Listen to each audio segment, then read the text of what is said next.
Fixing the gut fixed my low energy, my low mood, my anxiety. And then we actually had a shot at overcoming some of the most debilitating ailments. UK's leading expert on biohacking. Tim has been optimizing his health, energy, and mind for over 7 years using a vast array of modalities. I got ill.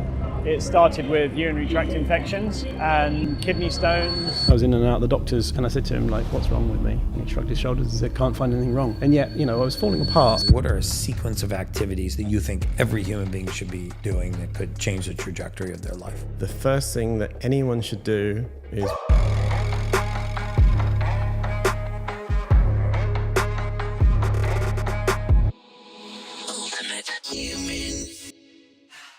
Hey guys, Tim Gray is widely recognized as the UK's, the United Kingdom's leading biohacker. He's renowned for his significant contributions to the field of health and optimization. Tim's journey into biohacking began due to a personal health challenge, including his chronic illness that left him bedbound at the age of 32. And as you know, I love having guests that have been on a personal journey. And through this extensive self-research and the application of biohacking principles, Tim was able to transform his health, effectively reducing his biological age by nearly a decade. His personal experience fueled a passion to educate and empower others, leading to the founding of the Health Optimisation Summit, which I actually intend to speak at this coming June. This is Europe's largest health conference that bridges the gap between biohacking, nutrition, fitness, and preventative medicine. Tim's approach to biohacking is grounded in practicality and accessibility, emphasizing simple yet impactful challenges and changes to daily routines. He really advocates for natural sunlight exposure, reducing the blue light exposure at night, grounding, walking barefoot on the surface of the earth, which you know I am a huge fan of, and ensuring adequate sleep as a foundational practice that significantly enhances health without any cost. Additionally, Tim stresses the importance of clean drinking water, filtered to improve impurities, and suggests adding minerals back to the water to support the body's immune system. His daily regimen includes practices like using a standing desk to improve concentration and blood flow. He champions a diet rich in proteins and fats over carbohydrates to stabilize blood sugar levels. And he also highlights the critical role of sleep in the immune system's function and overall health. He advocates for quality sleep as the cornerstone of health optimization and informs patients that regular blood testing forms a part of the strategy to monitor and address nutrient deficiencies. Again, major area of focus for myself, further tailoring his biohacking efforts to his body's specific needs. Ladies and gentlemen, welcome to the podcast, Tim Gray. Hey guys, welcome back to the Ultimate Human Podcast. I'm your host, human biologist Gary Brecka, where we go down the road, everything anti-aging, biohacking, longevity, and everything in between. You know who today's guest is, and you're probably just as excited as I am. I often feel that the greatest impact on humanity and some of the most amazing and impactful health journeys are born from need. There's a lot of great researchers, MDs, PhDs, clinicians out there in the world, but some of the greatest minds are born from the darkest place in their life and solving a real issue. And in the solution, they found that they had something, a gift that they could give to humanity. And that is really the gift I believe that my next guest is going to share with you. I'm really excited about this podcast. He is known as the, I know he hates this title, he's recognized as the UK's leading biohacker. And he hates that, but welcome to the podcast, Tim Gray, man. I'm really excited to have you on today. Thanks for having me. Yeah. So we actually, we just shared the stage at a biohacking summit here in Miami. But what I really want to do is, let my audience get to know you. For those of you that, not aware of you and your work and your impact on humanity. I really like to talk about where the journey began for you. Because I think that the journeys that mold the rest of our life sometimes create the greatest impact on the rest of humanity. And I've interviewed some just unbelievable minds on the podcast, and I've found that the ones that had a really deep personal journey, found a solution, are the most dedicated, and they're the most committed to getting their message out. So talk a little bit about your journey. Okay, so I'm trying to think what to leave out and what's the most relevant. But I guess I was work hard, play hard mentality. I was running a marketing agency at the time, and actually 2 companies at the time. And I would wake up at 8:30. I'd have a coffee, maybe 2. I'd rush out the door, sit in traffic, get into the office, work through till 6:30, and then drive to the next place and work through till 8. Get home through the door at 9:30, eat something, jump into bed, wash, rinse, repeat. Saturday night, I'd be so stressed. I'd be like, I would think what I now know to be meditation and calming my mind was going out and getting absolutely wasted on a Saturday night, being hungover all day Sunday, thinking that spending the day in bed was good for you. I think half the audience is going, what's wrong with that so far? I mean, I guess I was your typical Homer Simpson, except skinnier. And I thought that was okay. And then I went traveling. I had a few jabs before I went for various things. And, I think that was a small part of, the compound effect of all these negative things that I was doing. And then I went to Bali, and on the way back, as soon as I landed, I started having this insane cutting feeling in my side. Anyway, it turned out I had formed kidney stones because I was so dehydrated, and I had, it turns out, leaky gut and various other things. But I went and adrenally fatigued, and I just couldn't carry on anymore. And I went from being a successful business guy, earning pretty good money, running a great company full of vibrant people that are all drinking Coca-Cola and eating birthday cake and all this stuff, thinking, whatever. And I guess it was the straw that broke the camel's back. All of these things came together, and then I couldn't leave the house. I was stuck in bed, and I was in and out of the doctors every single day in one particular week, every single day. I got to know the receptionist at the doctor's surgery by first name basis. In fact, I could text them and say, I need to come in. But where it came to a head was one day I said to the doctor, like, Dr. Norris, what's wrong with me? And he shrugged his shoulder and said, can't find anything.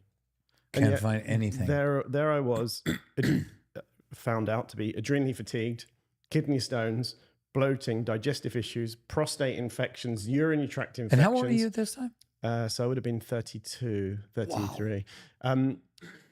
And I was peeing 30 to 50 times a day. And that's no exaggeration. I'd have a cup of tea like a true Brit would, and I'd end up peeing it almost straight out. So and all they got me to do was 24-hour pee challenge test to see what was in my urine, but they said nothing wrong. So it's like got to the point when the doctor shrugged his shoulders and said, there's nothing we can do. There's like nothing wrong. It's like, this can't be right. And it was kind of like, it was a give up or go all in approach. And I'm always an all in type. I either do it or I don't. Like a lot of us biohackers, we're either all in or nothing. And so I got a pack of Post-it notes. I wrote down all the symptoms. I stuck them on the wall and looked at the cause and effect and researched each and every thing so I could trace them back to one point. And for me, it actually came back to high levels of mercury. Really? But then, obviously, years later, as methylation became, early days of methylation and, Huge how fans. things with DNA evolved, or DNA analysis, it turned out that I have the 2 MTHFR SNPs and MTRR SNPs as well. So I don't detoxify mercury very well, right? Which meant it built up, which then meant that I had low white blood count cell count and various other things. So it was like this spiral effect. So then I got to know Andy Cutler's work in mercury chelation, and then Christopher Shade and Daniel Pompers and everything. I just had Daniel Pompa on the podcast. Incredible human, similar journey, right? Because, and this is what I mean. It was born, his journey was born out of just a need. He was so sick he couldn't get out of bed. He wasn't being a father, wasn't being a husband, didn't have really a career to speak of, and he was a chiropractor that was trying to treat patients. He's a really great guy. Amazing. He's actually part of a mastermind, and so we hung out on an island in Croatia last year. So I got to know him then. Oh, really?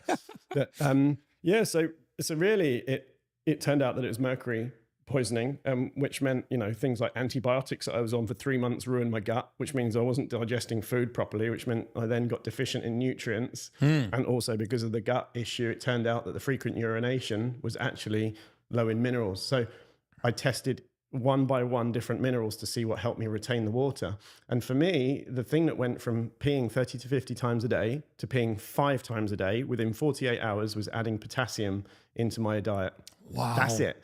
Literally never happened again. And my doctor said impossible. But when you understand hydration and retaining water or expelling water and everything in between, and mercury poisoning and how mercury competes for the cell to stop magnesium getting into it, for instance, actually it's like, that's it. So I never had the problem ever again. So it's these things, it's kind of like, I realized that the doctors understand medicine and how to hide symptoms, but those symptoms are saying, hello, we've got something going on here. Don't ignore us. You know, they're like messengers. So I carried on, and then I realized that I was operating at probably 50 or 60%. And then of course, the more biohacks you do or whatnot, the more you realize how unoptimal you are. And then it becomes almost an addiction, to the point where you're doing all the supplements and all of the technologies and you're addicted to it. And, you know, that's kind of been the journey to this point. One thing that I found about 2016, and this is when I started to get, I guess, known and started getting the title of the UK's leading biohacker, which I'm so embarrassed about, but was I heard about hyperbaric oxygen therapy. And what time frame is this? So this is about 2015, 2016. Okay. And I had one session of it, and I was thinking, like, I'm doing this crazy thing. I don't know anyone else that's ever done it. And I'd heard about it on a podcast in America. Right. Yeah. You knew about it for the dive, the bends, right? I mean, that's the only thing that people associate it with. Exactly. And it's just like, there's this pressure coming up, and I'm like, I don't know what's going on. Anyway, afterwards, I got on the train to go back because it was a 2-hour journey, and I fell asleep on the train and missed my stop. And I was like, there's something in this, because I don't sleep during the day. I'm so wired and tired, traditionally adrenally fatigued. Something's in this. So I explored it, opened up a clinic because I couldn't travel outside of London, started inviting, you know, performance athletes and, you know, well-known people to the clinic, started sharing my journey about it, got heard. And then I got to know the Bulletproof guys, and I was invited to the Pasadena event in 2017. Loved the event, came back to England, realized that we didn't have anything like it, created a meetup, which grew to like 300 people. And everyone was saying, what's biohacking though? So as a marketer, I said, well, it's health optimization. That then grew to thousands of people. And then I created the summit. So that's really the journey. Health Optimization Summit. Yeah.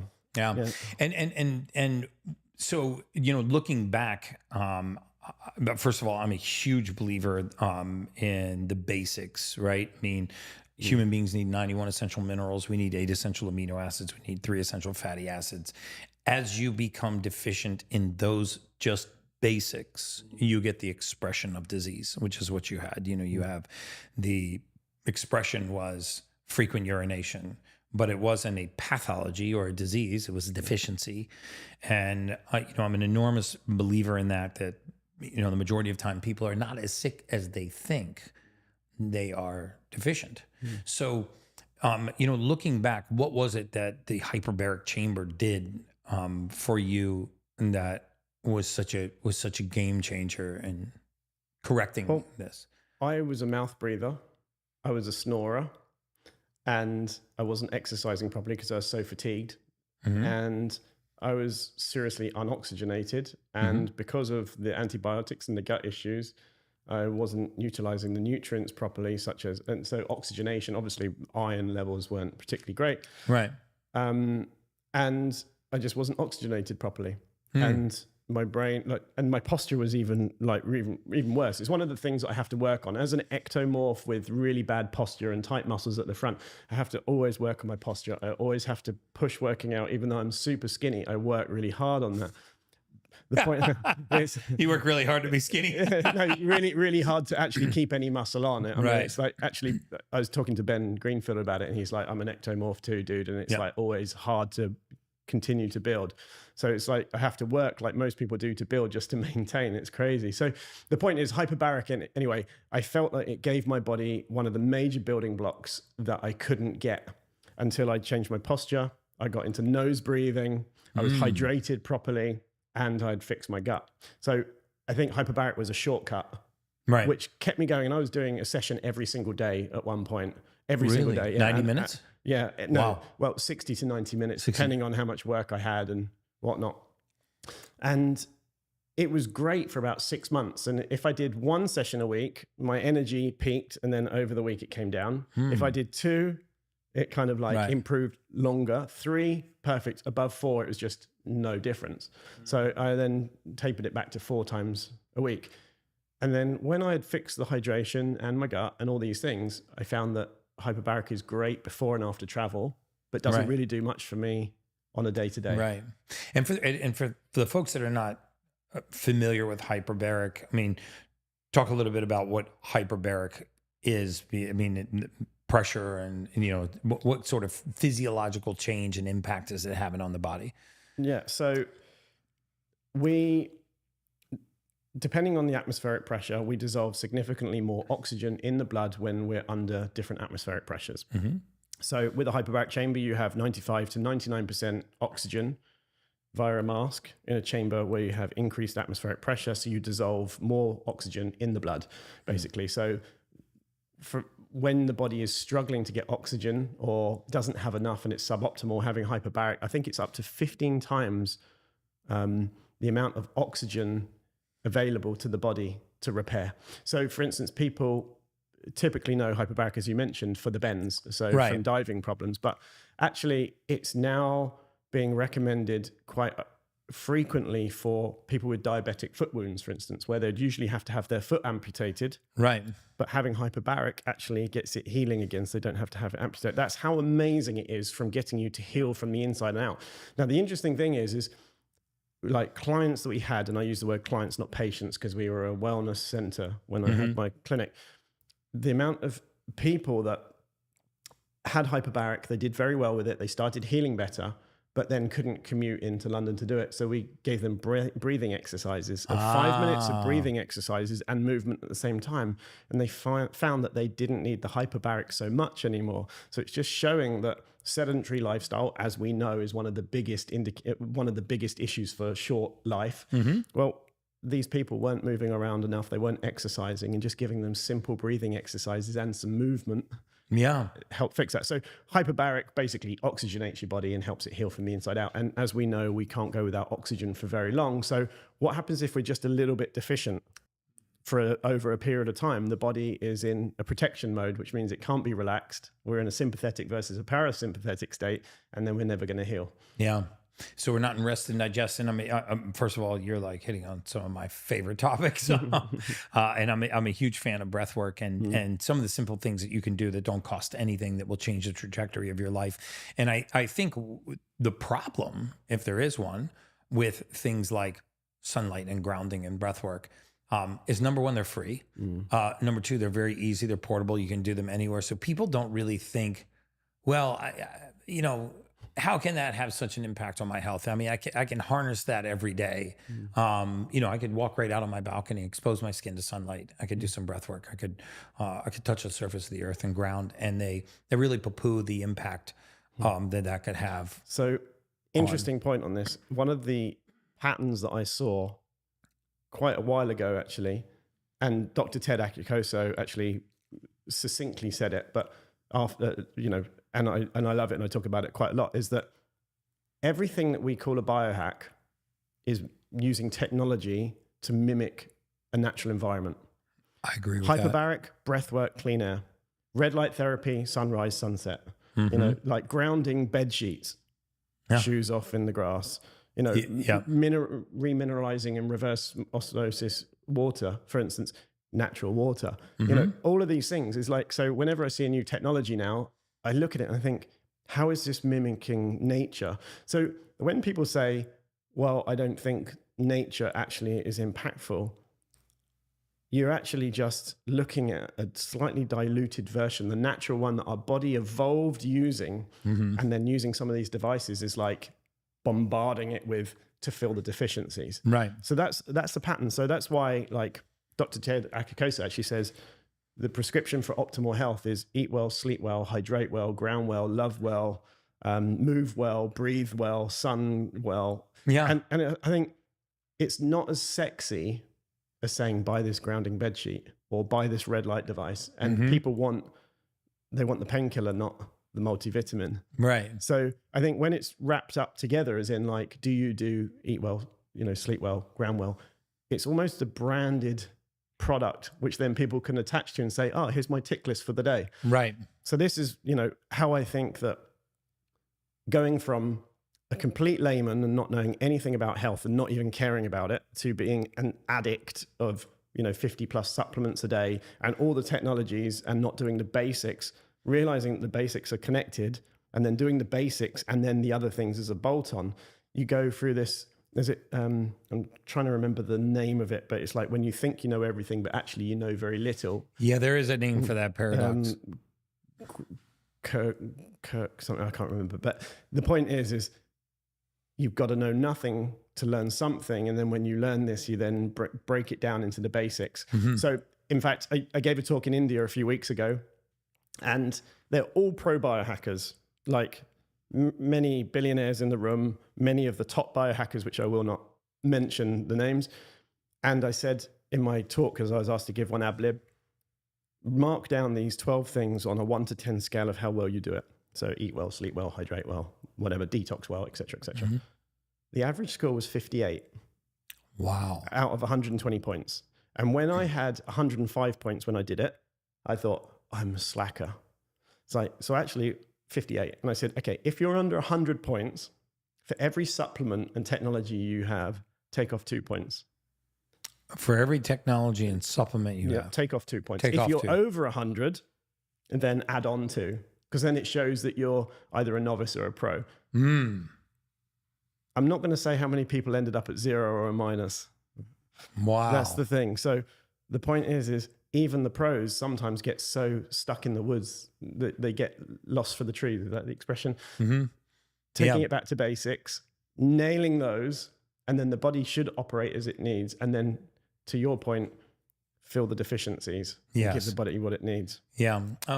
You said that you, part of your journey was healing your gut. And I didn't want to just like gloss over that, because we know so much more now, especially in the last 5 or 8 years, about the gut-brain connection, about the influence that the gut biome has on brain health. I actually had a PhD, an MD from Harvard here yesterday, and he was he's a psychiatrist, Harvard-trained psychiatrist, and he has been healing some of the most drug-resistant psychiatric illnesses. Mm-hmm. And we're talking severe psychiatric illness, schizophrenia, paranoid schizophrenias, severe OCDs, crippling, debilitating mental illness that is actually torturing people in their own bodies, but they're drug resistant. And he started with a keto diet. And then he realized that the common theme between all, this is his words, not mine, between all psychiatric illness was mitochondrial deficiency.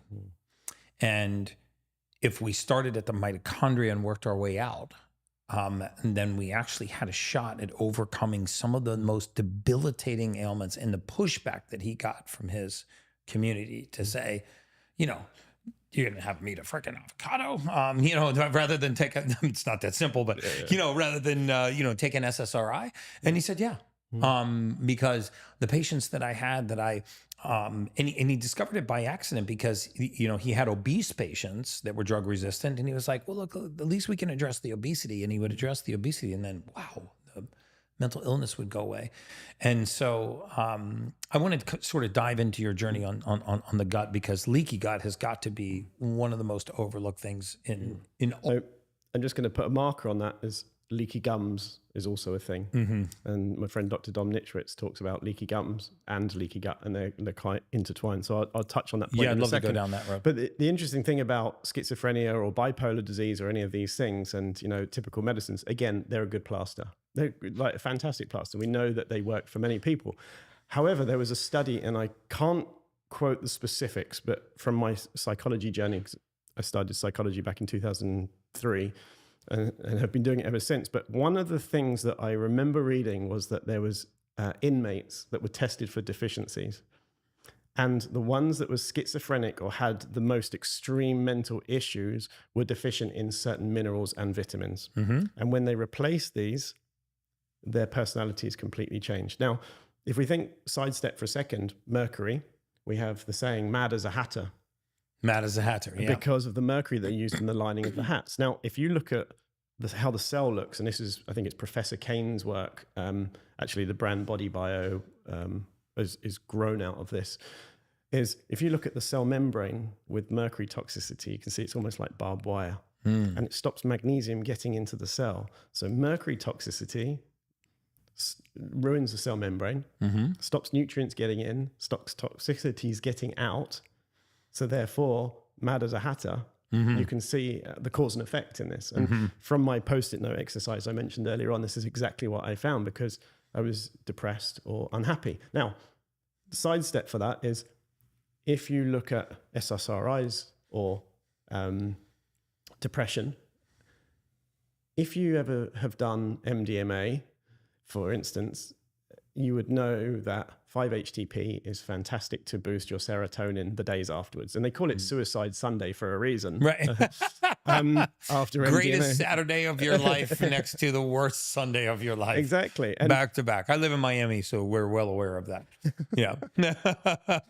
and it's like, well, actually, so when I'd had antibiotics, and there was a specific type that I took, that there was a study done on it that showed that 40% of people in this study that took this antibiotic ended up clinically depressed. And that's because of the certain bacteria, the good bacteria that it kills off. So you're not getting tryptophan properly from your diet. And then, so you're not converting it to 5-HTP, which then means you don't get it to serotonin. But the interesting thing is then lay the genetic aspect onto that for your conversion of 5-HTP to serotonin. If you have the double impact, you're going to be the depressed type. So repopulating your gut bacteria is critical in this as the first step. And SSRIs in the meantime, if that's, if that's what your doctor recommends. So it's just that for me, the correlation and all of the research I've done around these areas is just too clear to ignore. Now, you mentioned about the gut microbiome. When I started having these issues, we didn't know what we know today. Right. I was looking at forums, like CureZone and things like that to find out anything I could. Now, obviously, methylation and microbiome, the two areas are growing so much. There's so much research going on. And actually, it's like the stuff that I realized back then is becoming mainstream, although I was called crazy at the time. Right. So fixing the gut fixed my low energy, my low mood, my anxiety, all of these issues.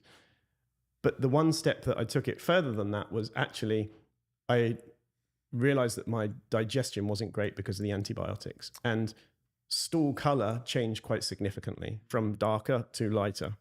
And I was like, well, what causes that? And it's actually a bile deficiency or the liver being stressed.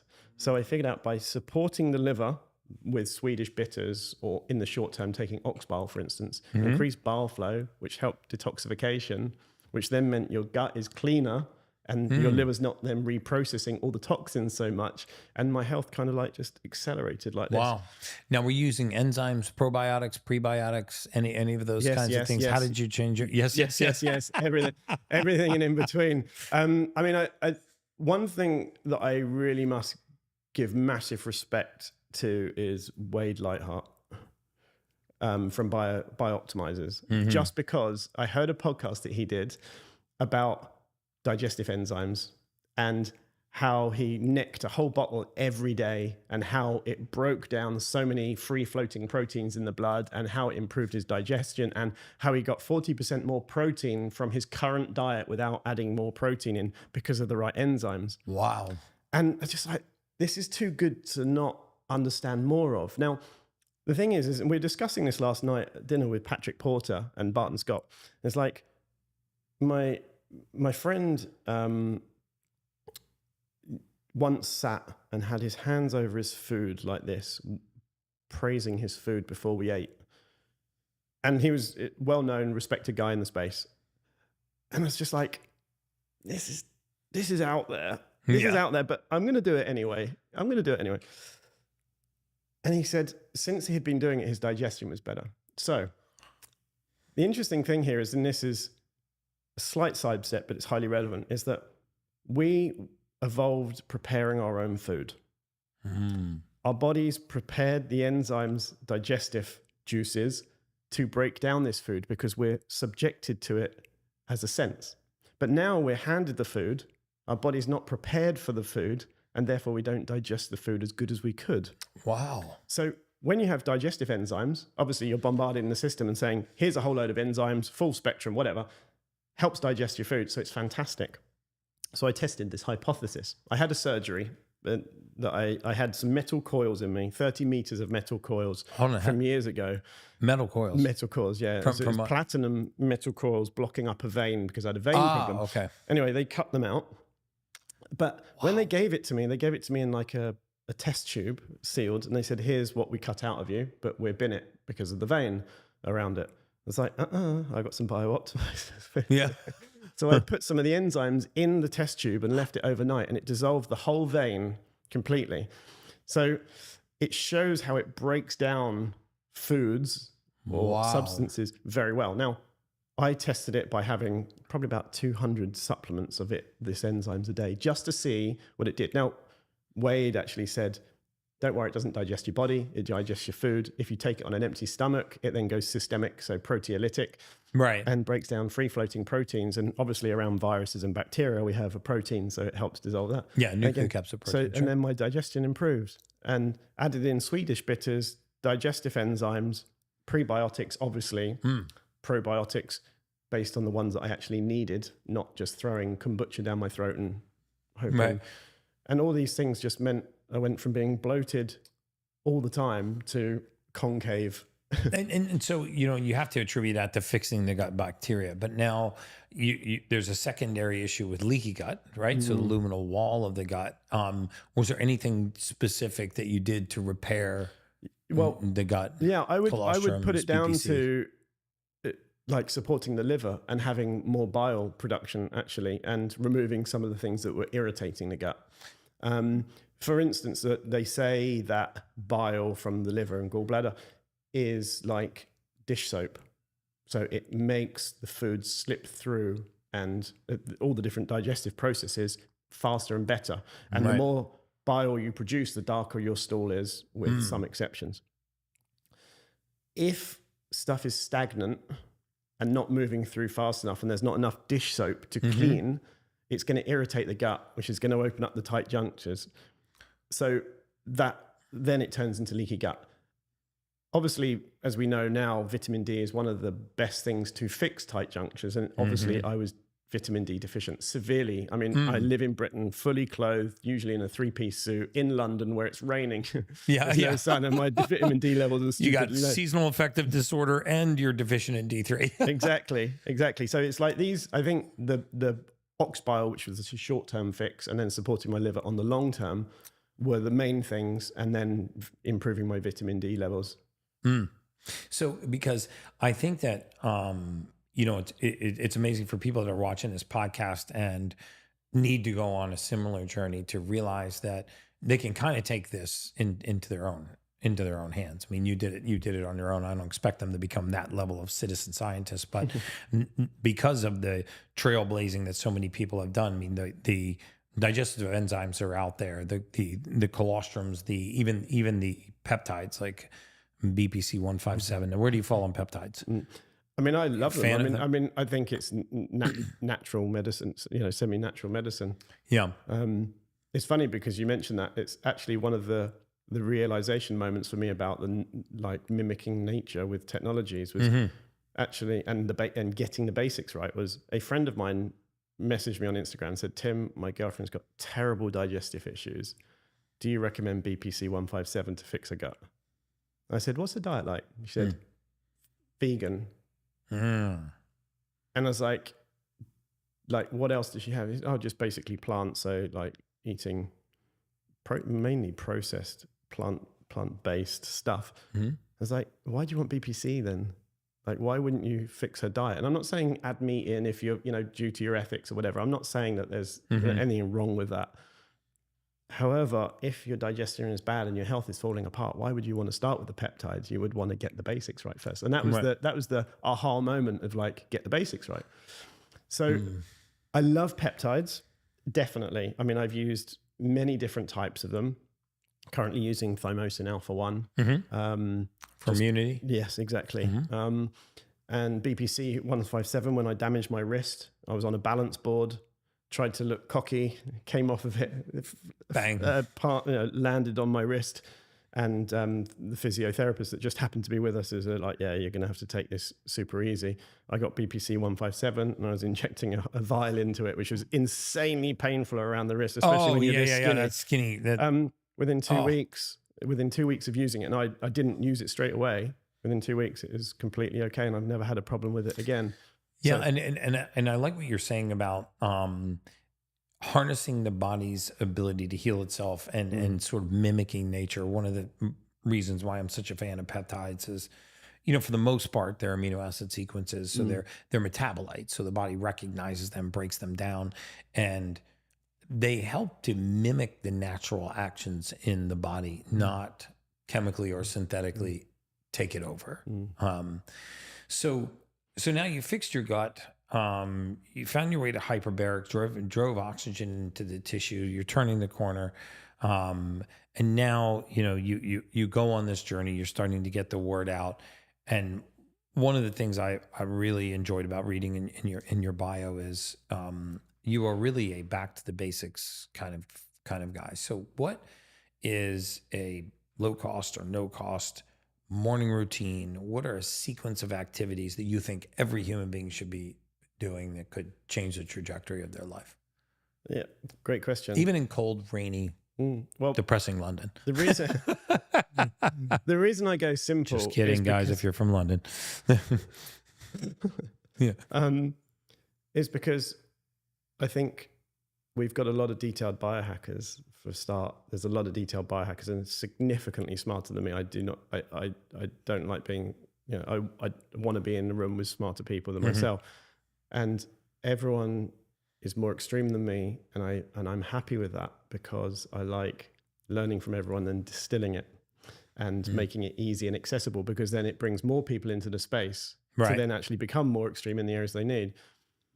So I just wanted to put that caveat in there because some people say, oh, he just talks about grounding in the sunlight. He's not really a biohacker, but you have to learn this stuff to let go of this stuff and know what's relevant.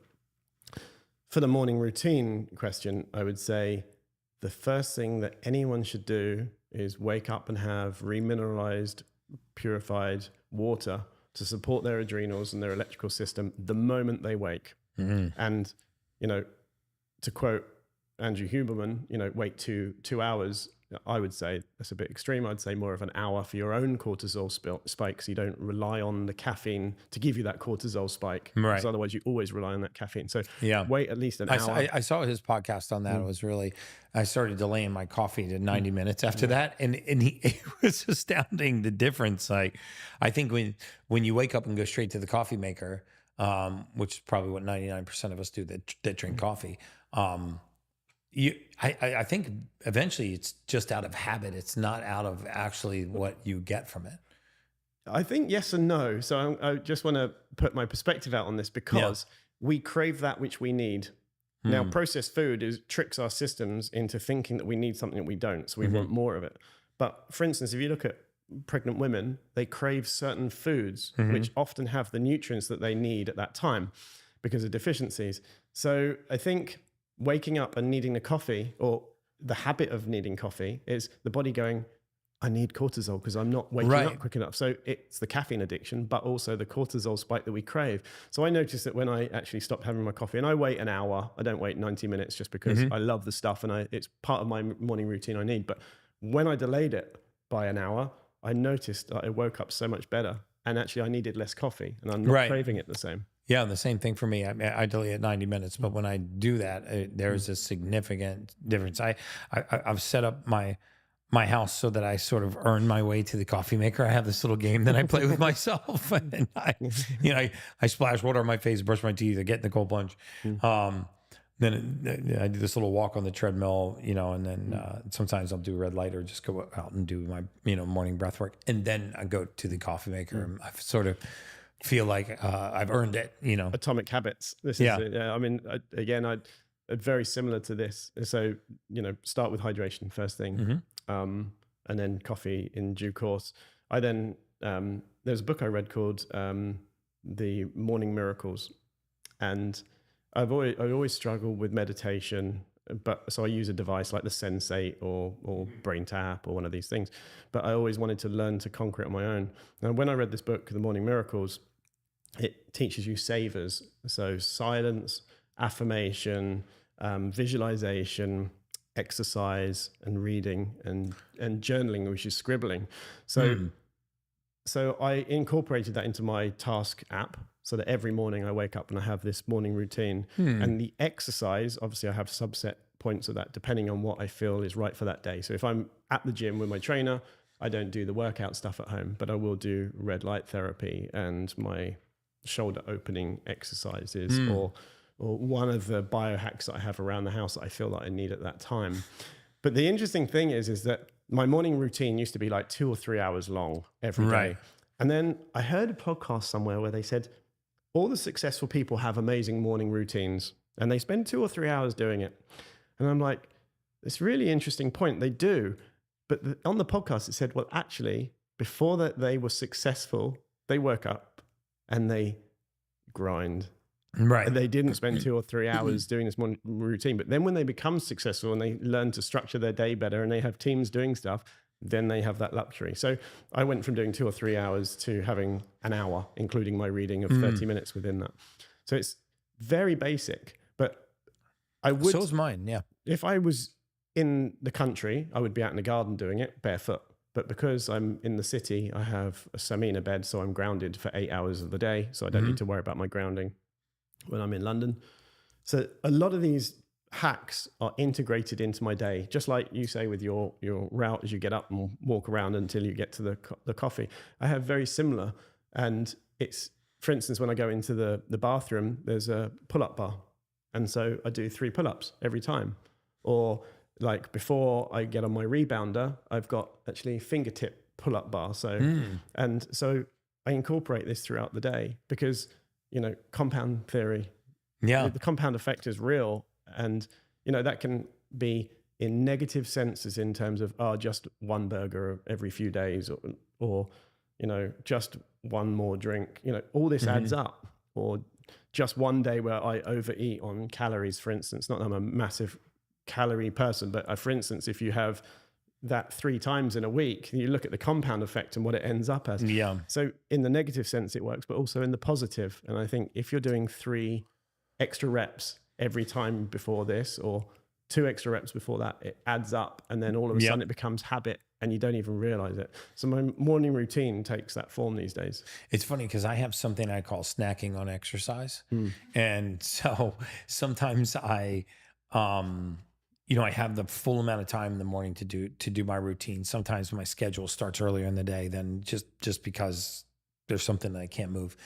And what I have no clinical study to support this at all, other than my own anecdotal experience. But I find that when I do shorter workouts multiple times a day, I actually feel better for longer.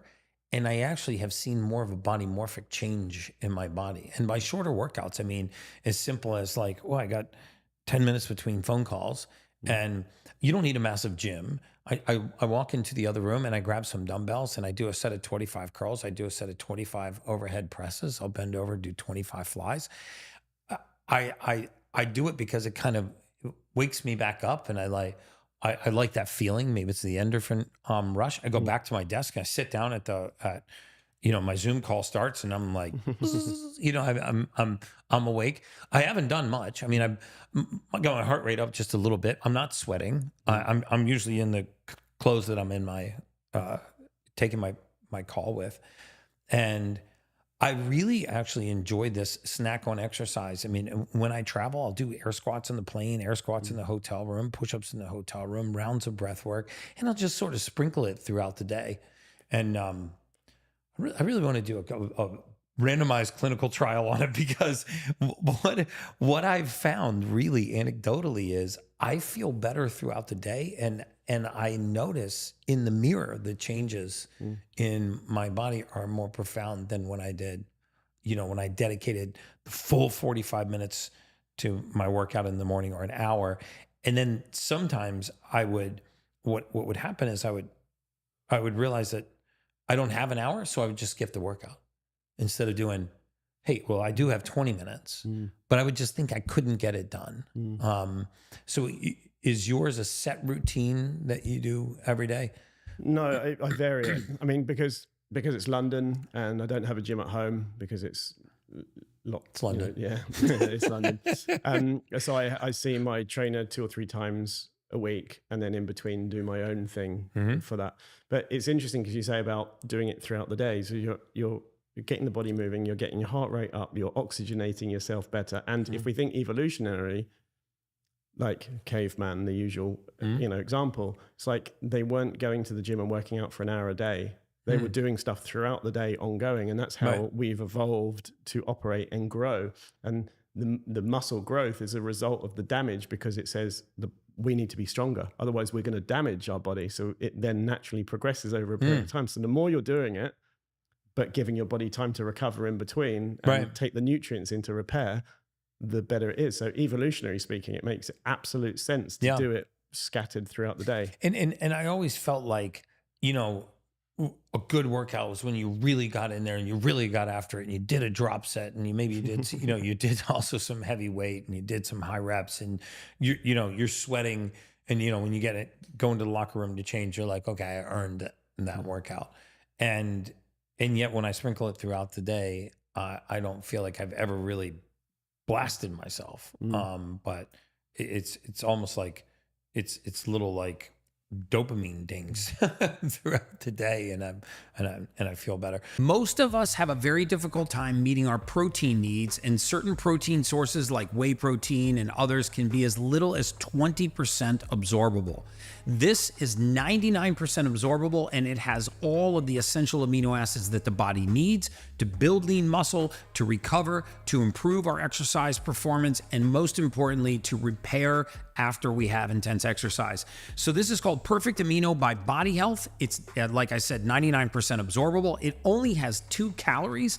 Eventually, the caloric intake has virtually no caloric intake. It will not break a fast. It tastes amazing. You mix it in water. I take this literally every single morning. If you're working out in a fasted state, you have to take a full spectrum amino acid prior to your workout to preserve your lean muscle and make sure that you're recovering properly. And again, it will not break your fast. So the caloric impact is virtually zero. You get all of the full spectrum amino acids. It tastes wonderful. I use it every single day. You can go to bodyhealth.com/ultimate. That's bodyhealth.com/ultimate and look for the perfect aminos. They actually come in capsules if you're on the go, or it comes in several flavors that they make in a powder, which I love. It's flavored with natural means of flavoring, so there's no artificial sweeteners in here. So this is one of my absolute favorite products. Give it a try. If you're working out at all, you need a full spectrum amino acid. Go to bodyhealth.com/ultimate. That's bodyhealth.com/ultimate. I love their lab tested products. You can actually see the absorption rate for all of their products. They've got great electrolyte protein combinations. My favorite is the perfect aminos. bodyhealth.com/ultimate. And now back to the Ultimate Human Podcast. So talk a little bit about what you do when you're on the road, because you travel quite a bit. And how are you making this portable? Like, what do you have any hard and fast rules? Do you have any guidelines you use on the road? Yes and no. Great answer. Thank you. And you forgot maybe. The reason I say that is that I once heard this a saying is like, a guy goes to the doctor, probably not the best person to ask in this case, but doctor, I want to live forever. He said, do you drink? No. Do you smoke? No. Do you eat crappy foods? No. Do you skydive? No. He goes, well, why do you want to live forever? So it's like this. That's true. I always remember this, but that I don't use that as an excuse to cheat. I use it as an excuse to, as a reason, Freudian slip maybe, is don't stress about it if you don't do it, but make sure it's the rule that you do, not and have it as the exception. Because as you know, excess cortisol or like ongoing is actually a bigger killer than actually probably eating one junk piece of food, for instance. Right. That doesn't mean that I'm an advocate of eating junk food. But the thing is, it's like someone said to me the other day, so when you're traveling, do you drink out of plastic bottled water? It's like, if I'm dehydrated or I need water, then yes, I will. I'm not going to stress about it, but I just make sure that that's the exception, not the rule. Right. Because even drinking from a glass bottle of water, it's cleaned out with detergent. So either way, you're having some form of poison. You can't carry a reverse osmosis filter with you everywhere you go. So my point was more morning mindfulness, reading for 30 minutes every day to keep my brain exercised. And what are you reading? What are your go-tos? Depends on what my need is at that moment. For instance, if I pick a book up and I'm not interested in that topic at the moment, I just don't enjoy it. But when it's relevant to my life in that moment, then I'd destroy it, like literally word for word. For instance, and this is an ego thing actually, my brother once said to me, you should read this book. It sounds like you. So of course, when my brother says that, I'm like, how does my brother see me? Right. And it turned out it was Never Eat Alone by Keith Ferrazzi. And actually, I read the book. I destroyed it word for word. Like literally, it was an amazing book. And when I built the summit, I actually refined my approach using Keith's work. Now, the interesting thing was one of the leading biohackers couldn't make an event, and he said, can you sit in for me? It's with my friend Keith Ferrazzi. So it's like, it's beautiful. So it's like, I was very keen on this how book. the universe works. And then the same with Atomic Habits, another classic example of like, I want to stack my day and be more efficient. So read Atomic Habits. And then, obviously there's friends books where they say, can you read over this before it goes out? So that's also, or there's a speaker that I want to come to the summit, so I need to understand their work better, so that, or a podcast and things like that. So now it depends on the need so much. One book I am reading right now for the third time is Trust Me, I'm Lying by Ryan Holiday. Trust Me, I'm Lying. Yeah. So it's the tools of the media manipulator, of how the media manipulates us and how marketers are manipulating the media. It's absolutely amazing book. Actually. Really? Ryan is fantastic author. I'm a big believer in media manipulation. Have a read of Trust Me, I'm Lying. It's a game changer. Trust Me, I'm Lying. Like, what does it help you understand that? Yeah, it helps you understand how nowadays it's about clicks and not necessarily about high quality content, because people aren't picking up a newspaper every day saying, I need the best content. That's not the monetization. The monetization route now is how many impressions do they get advertisers on the page. So clickbaity titles that draw people in, and sometimes these facts aren't facts at all. And it's just to create controversy, to get more traffic, to get more clicks. So therefore the model has changed from high quality, longer form content to short little pieces to draw people in to get the impressions. Right. And then what people such as Ryan did when he was at American Apparel, like leaking something that wasn't supposed to be in public view, even though it was, because he wanted it to be. The press then grabbed hold of it thinking, we've got a scoop on this, it's controversial, and then it spreads out everywhere viral, and he's got free marketing. No. So that's an example of where I'm like, actually it's super interesting, especially running a summit which has a lot of big speakers. Like, how can I work with the media better, or how can I understand them better? So that's an example of the type of books. But I like reading about health and new things that come out, such as a book on methylene blue recently. Oh, great book. I read that one too. And now I'm a huge fan of methylene blue. And then we've seen it too. We've seen the impact of it in our clinical practice, especially when used in conjunction with red light. And its impact on mood and depression.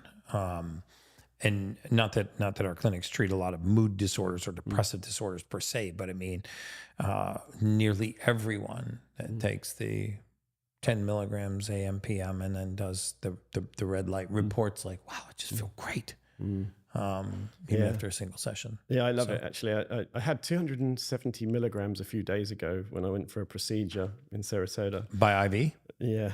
270. Wow, that's That's So that's 4 more milligrams per kilogram of per body weight, more, roughly, 4 milligrams, which right? you can go up to 7 apparently. Okay. I've only ever gone to That 50 sounds like milligrams. a John Laurence cut. It is. It Yeah, was yeah, okay. It was, yeah. I was just Sounds like something John would do in Sarasota. but- I've only ever gone to 50 milligrams before. He's like, we do this with many people. I was like, okay, go for it. And how long was the IV trip? Must have lasted an hour, half, Hour and a half. Yeah. Did you do red light in conjunction with actually put a red light device next to the bag as it's dripping out into you, as well as having red light stack in front of me at the same time. Oh, wow. So it's next level. I mean, I'd say stacking biohacks like you do. He does very Oh well no, too. huge fan. He actually came and stayed with me a few months ago, and I used his methylene blue drops in the eyes, which were pretty wild.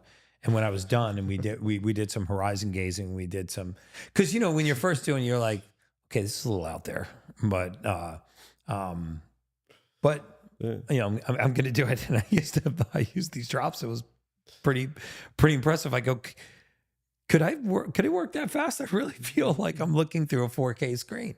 Mm-hmm. And I've been deep down the rabbit hole since reading the Methylene Blue book as well. And I think it's just astounding how many, some of the research in there on what they did in spinal injections with paramilitary guys, and the level of efficacy they had in injecting these into discal spaces.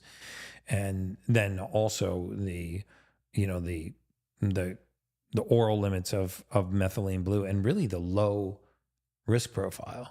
I mean, well, that's why I went to see Dr. John in his practice, actually, and someone in his practice. I actually saw Ben Greenfield talk about having prostate methylene blue, ozone, and antibiotics injections into the prostate. I saw that. It looked a little gnarly. And for me. I winced a little bit when I saw it, but I was just like, if Ben's doing it, I've got to explore this. And, I recently had a cystoscopy to check the prostate, and under general anesthesia, which was brutal for a few days afterwards. But I was just like, since my antibiotics use and prostate issues, 10 years ago, it's always been a slight problem for me. So I'm like, I'm going to go for it. So I went to see Dr. John in his clinic for the procedure, and had methylene blue injections into the prostate. And it's actually been night or day difference within 48 hours. As soon as the initial inflammation had gone and the ozone gas had dispelled, should I say, it's actually fantastic. So I think any guy that has had prostate issues, or slowing urine flow, or, waking to pee several times in the night, highly recommend it. It's a bit scary until it happens, because you're like, well, actually, I'm having a 5-inch needle going through my bladder into the prostate. So it's a bit out there. But I think my point is that the methylene blue application for that, as well as the ozone, is just... What was your pain level during that procedure? 1 to 10? Pretty low. I would say 2. 2? But I did ask for a specific painkiller. Even biohackers ask for painkillers.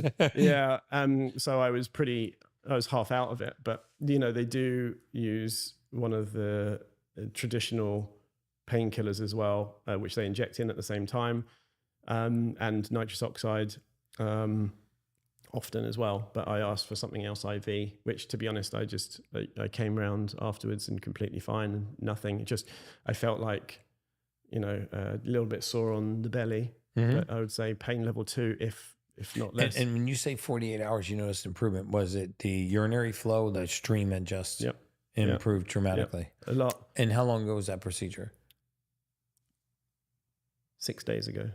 Ah, okay. So we're 6 days in. I was going to ask you if it's lasted. Yeah, I mean, the thing is, he does actually find the best results when you have it 3 times, because obviously the prostate is like capsulated. And, this is it's like an orange inside of an orange peel. Yeah, basically, yeah. And this is why when urologists treat prostate infections with antibiotics, they give you 3 months, which is what I had, because it can't generally get in there very well. So by going straight in and injecting antibiotics, and obviously ozone and methylene blue all at the same time, it's just like nukes any bad bacteria. One of the things that actually put me over the edge with doing it was actually partners in the past, not so recently, but would often get cystitis after having intercourse. And as I always thought, well, it can't be me. It must be them having an imbalanced vagina microbiome. But when Ben shared that and I spoke to John, it's like, well, actually, we find that a lot of partners get cystitis because the partner has actually got bacteria in the prostate that's built up for years. So, of course, when you have intercourse, this irritates the woman, and it looks like it's the woman's fault, but in fact, it's the guy's. Wow. So probably a lot of things like that. And they test semen to see what bacteria is actually in there. I came from the UK, obviously, so tests are a little bit more difficult to do and get them over here. But the point is that they find the specific bacteria, use the antibiotics for it. So it'd be really interesting to see, if it ever happens again. And I want to do a course of 3 of them. So actually, I'm coming back next month anyway. Oh, what do you do them every 6 weeks or 8 weeks? He recommends every 2 weeks. Oh, every 2 weeks. But I'm not going to be here in 2 weeks, so we'd do it. Okay. But yeah, so that's a super interesting protocol, but uses methylene blue, which is like fundamental medicine in A&E or in emergency care for carbon monoxide poisoning and things like that. So and it's astounding because it's a fabric dye. I mean, that's how I want to know the first guy to use it. Like they said, Stan, we probably could inject this fabric dye. But it is astounding. And now obviously the safety profiles, been well established. I think, but how they made the leap from a fabric dye to that is pretty astounding. The first guy to do it had some balls. We need to find out who it is and give him some credit. The other thing, that John did for me, he did a balloon nasoplast. And I don't want to divert the podcast because this is about you, but it was an incredible procedure for me because I didn't realize how poorly I was breathing through my nose. And I didn't feel like I had any nasal breathing issues, but man, my gosh, when that was done, it wasn't a particularly comfortable procedure, but the pain is like 2 seconds. Yeah. It goes from a 2 to a 10 to a 2. Yeah. And, but I'm so happy that I did it. And now I'm a nasal breather at night, easy. Sometimes I'll use the hostage tape and, go to sleep. And in the morning, I've never fought it to try to get the tape off, and I wake up and I'm still nasal breathing, and it's had a dramatic effect on my HRV. Yeah, I have the same findings actually. I mean, I had it done in London a few years ago, but I realized that how fundamental nose breathing was for sleep because actually I tracked my snoring levels. And with using an app's fantastic. And while it's very minimal, you get to hear what you're snoring like. And I found that when I used sinus spray for decongestion, the snoring went completely. So it wasn't throat and it was something to do with the nose. So of course, having the balloon treatment in your nose, and obviously Dr. John didn't do it for me. Yeah. Obviously did for you, is also really good for if your partner or you snore to have this done, and also the mouth taping. But like you say, some people... I would never have been able to tape my mouth beforehand, right? And if I hadn't had that done, which is what made me realize after the procedure how actually constricted that I was. And maybe people don't realize how, over time, I mean, you get inflammation in there. Those cribriform plates start to actually close in, and you can actually widen them, and it stays for a year after you.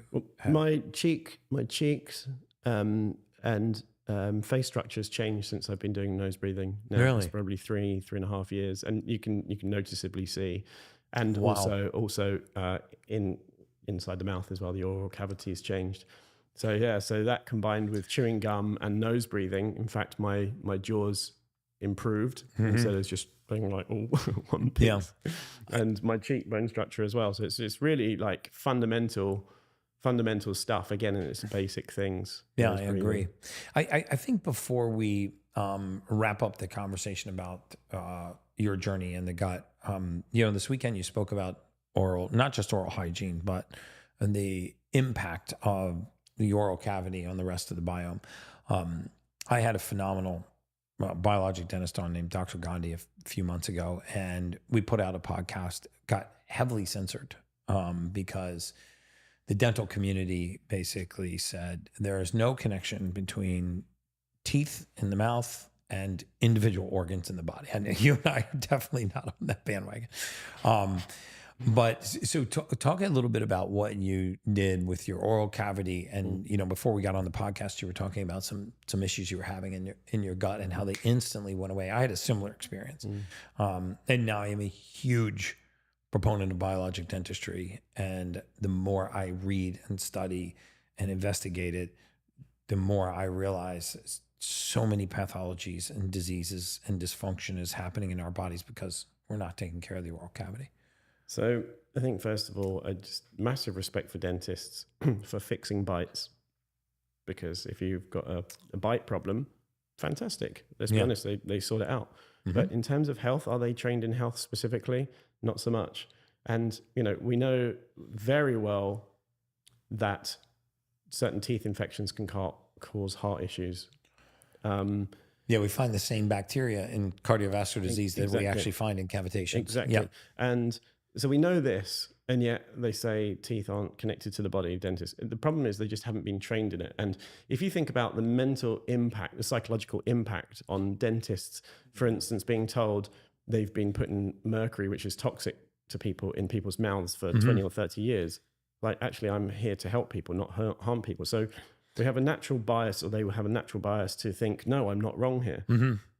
So that's the first thing I just want to say, massive respect. Right. I do get a lot of pushback when I talk about dental health as well. Would you mind grabbing my phone? There's actually an image I want to show. This is something I think really needs to get out. This is an image that, this is an image my biologic dentist sent me that really drove it home for me. I'll show. We could splice this in, right? Okay. And just starting a part of this is the image my dentist showed me. So we can clip it in the Okay. So this is an image my dentist sent to me, and it really drove home for me the integration of the oral cavity and the connection to the rest of the body. And if you look at this is the integration, the nerve integration into the brain from the oral cavity. And what he said is, these represent highways into and out of the brain. And to think that you could have a cavitation, parasite, bacteria, rot in this area and not have some kind of effect would be sillier than thinking that it's sealed off. When they take out root canal treated teeth and test them, and a traditional dentist probably wouldn't ever have done that, they find things like interleukin 6 in there, or candida, or all sorts of different bacteria. And they say, but no, having a root canal treated tooth, we kill all the bacteria and everything's gone. But in fact, when biological dentists, and I'm saying proper biological dentists, not someone that just says, I remove metal, then they find something very different. And I've seen hundreds of scans, hundreds of cavitations. I'm very, very close friends with Dr. Dom Nitzwitz from Germany, one of the leading biological dentists, in my opinion. And when you see the data in clinical evidence time and time again, and the reports of what they find, it's pretty significant. And so a traditional dentist that doesn't believe in it, just in my opinion, hasn't gone down the rabbit hole and is trying to protect themselves in some form.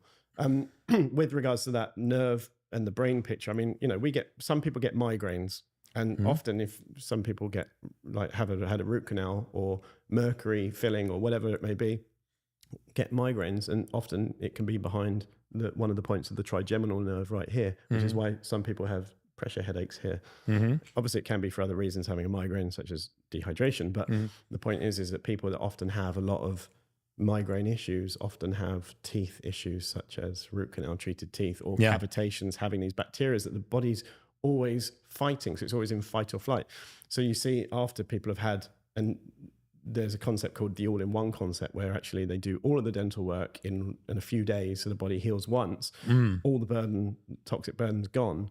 And you see that the heart rate variability on the patients increases massively, because it's not fighting to protect itself. Yeah, I had that experience myself, actually, and it was astounding to me, because I consider myself pretty woke to wellness, and here I had this cavitation, this parasites, bacteria going on in the gut. And I asked him, I said, well, how come I didn't feel it? I don't have any pressure. I didn't have any excess mucus. And he said, well, it forms a cavity, and meaning a Pocket. cavernous, a pocket. And because you had a root canal, you're not feeling the pressure. And so the pain is not there. And that's normally our first sign that something is wrong. So talk a little bit about your oral journey into... So I had dental issues my whole life, or not great teeth. I mean, I'm British and we don't have great teeth anyways. Is that a rumor, or is that actually a thing? It's so true. It's so true. I mean, I think they need to go and have them cleaned more frequently as well. And partly, I think it's down to the vitamin D in status in England. Yeah. For me, I'd always had cavities and teeth issues, and I ran out of the dentist screaming when I was a kid many times. Mm-hmm. But as I got older, I had more and more root canal treated teeth done, and when my immune system was at its worst, like 10 years ago, I seemed to get a new tooth infection all the time. I now know it's because obviously I didn't have enough vitamin D, and my immune system was shot. So if there was something tiny underlying, it got bigger, and then I had to have the tooth pulled. So that, combined with having seven metal fillings, and my research into what was causing my health issues, these things kind of came together, and I got to research more and more and more. And it's before biological dentistry was a label, really. It was more, they called it holistic at the time, which holistic always has an element of woo to it. Yeah, right. And biological dentistry, just like the gut bacteria and methylation and things like this, have evolved very quickly and becoming much more solid practices, or well known, and more science behind them. So for me, I really researched why these things were happening. I got to know several biological dentists around Europe before meeting Dr. Dom Nitzschwitz.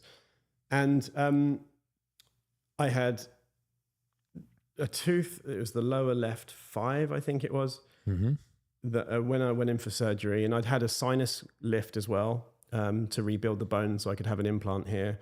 I'd had my 4 wisdom teeth taken out, which all had cavitations, big ones, and it was like a centimeter of cavitation. Oh my God! And cavitation, by the way, is a pocket of infection for people that know what cavitation is. And some people have more than that. Yeah. But when I was lying on the chair in one of the surgeries, my descending colon was twitching. And it was like really strange. And bearing in mind, I'd had IBS for years because of the antibiotics and various other things,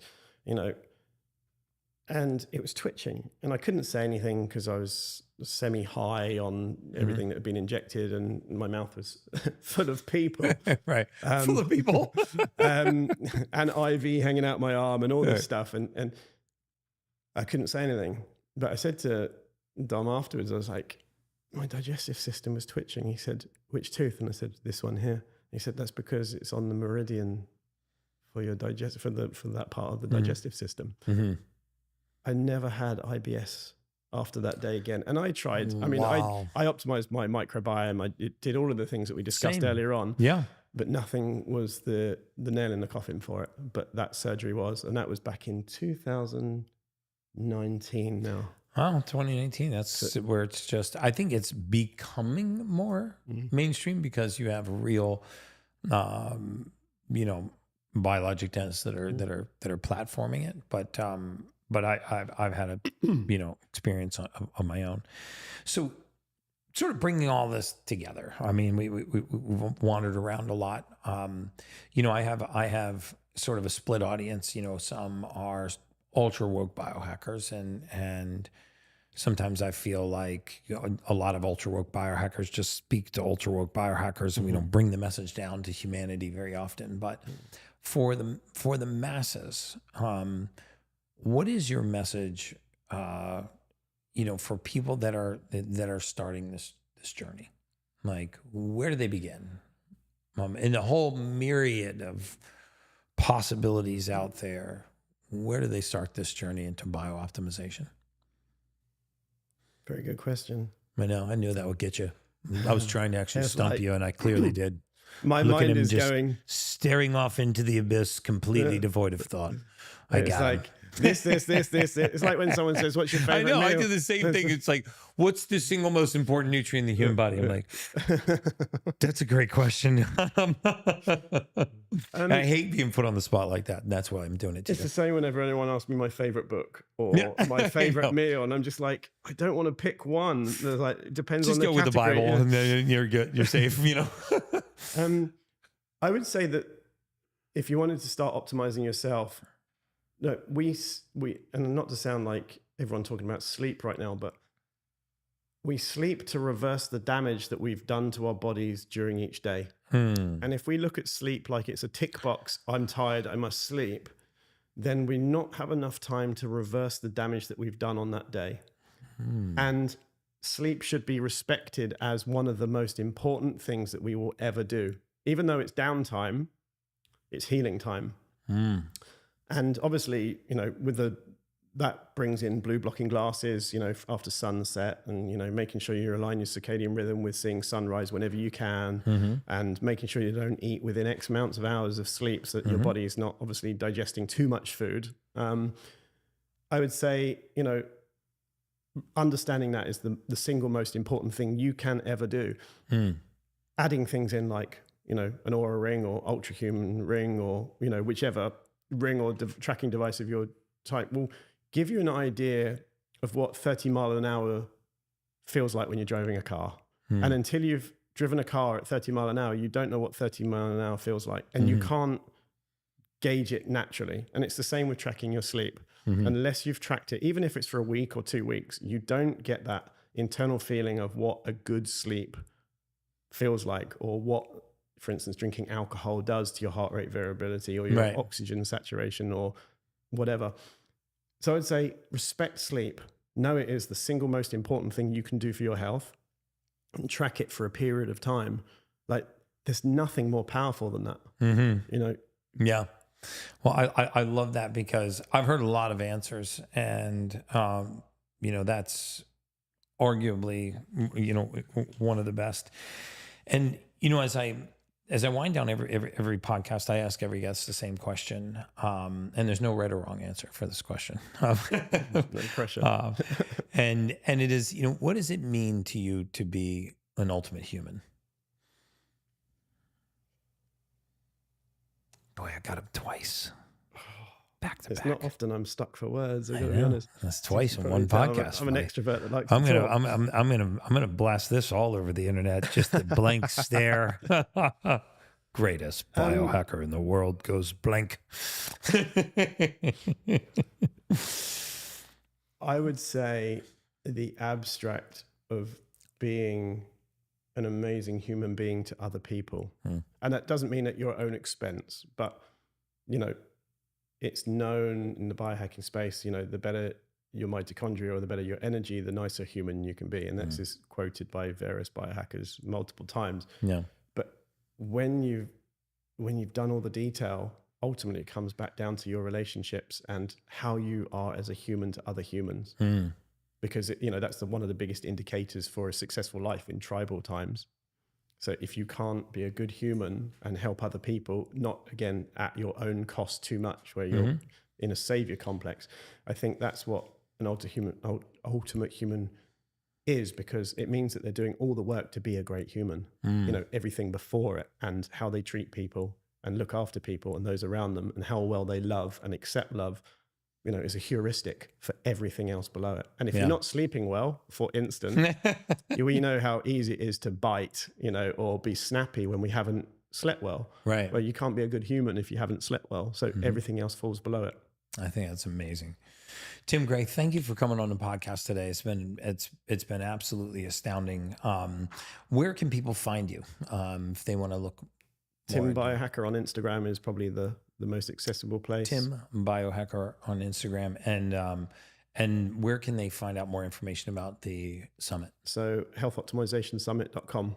Okay. And that's everything. And for the record, it's coming to America. It usually occurs in the UK, but it's coming to America. Coming to America. Dates and city to be announced. Well, He did say Austin, maybe, but he didn't give me the date. I didn't say that. He didn't say that. I did not say that. All right, coming to America. I promise you this. I will be a big supporter, and if you're following me or the Ultimate Human podcast, we will definitely be announcing the summit. Tim Gray, thank you so much, my friend.